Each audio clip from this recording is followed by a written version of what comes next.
The Shippers Council of Kenya, a private sector membership-based organization that represents manufacturers, producers, importers and exporters, is headed by Gilbert Langat, who attended the event and talked about the challenges they face as far as transportation is concerned. We have an opportunity to vote for the best. The cost of fuel has gone up. Fuel accounts for 40% of the cost of transport. When you are given that tariff by the transporter, 40% is fuel. Now, when that cost of fuel goes up, which was 40%, it means the cost of fuel, that 40% element has been increased as an input. And when it's increased as an input, but remember all the other parts use, at one point or another, use these petroleum products. Whether it's for production, even for the tires, to produce the tires, there is some element of that cost. So what the transporters are saying is that if it was 80,000, for example, then it moves all the way from 95 to 110. Our costs for transport had come down, even to 650. Nairobi, Mombasa, Nairobi. Now when they go up again to 85, 90%, 90,000, that cost will be passed to you ultimately. He also urged the government to work closely with the private sector and the agencies in an effort to help the shippers in the country improve efficiency in terms of transportation. We are engaging agencies of government because efficiency is a factor of both private and public. There are services that we expect to be offered by the port. There are services that are expected by KRA. There are services that are expected by the clearing agents, by the transporters, by SGR. So we engage all these institutions. In relation to counterfeit and substandard cargo, he asked the government to put in place measures to curb the malpractices in an effort to achieve its Big Four agenda. If a product is exempted, counterfeit goods are sometimes consumables, especially looking at cigarettes, alcoholic drinks, some medicines is a big issue. So because people will manufacture with a brand name, but that brand does not exist. So you come, you consume, then you realize you are consuming very, very serious poison. So that happens. Government can only do facilitation. They have increased the capacity of the port.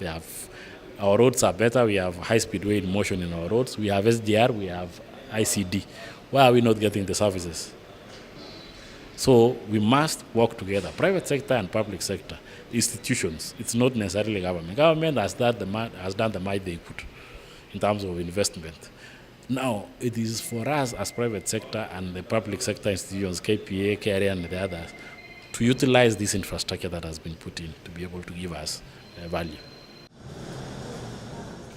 A representative of the Kenya Bureau of Standards spoke on how Cotecna, its appointed agency, offers testing and certification services so as to facilitate trade and make supply chains safer and more efficient for their clients.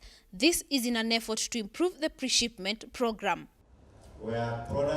We want to plan a very robust kind of marketing program so that we can pick as many as we can from this workshop. Cotecna is not new in Kenya. It's new in the PVOC program. We were here before, working on the pre-shipment inspection programs for a long time, until the year 2005, when this new program started. And then we decided to give it a buy. Cotecna Inspection SA, through the liaison office in Kenya, Cotecna Kenya Limited, is committed to actively raising the quality and standards of the PVOC program.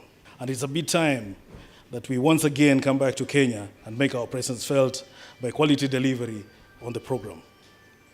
Our task is to provide practical, step-by-step assistance as we strategize and give evolution of government trade solutions portfolio. The various logistic companies represented stated that the main challenges included the prolonged period of time that the various agencies take to test, inspect and certify the cargo, and the 15% penalty fee that comes in form of payment of the inspection services. They were unified in the hope that the government will work together with the shipping agencies to improve efficiency, in turn lowering costs. but we pride ourselves in. Given the reliance of the country on various imported goods, there is need for players in the sector to improve efficiency in order to reduce the cost of doing business, as well as minimize losses due to counterfeit and substantial goods. This will therefore lower the cost of doing business, thus making the region more competitive.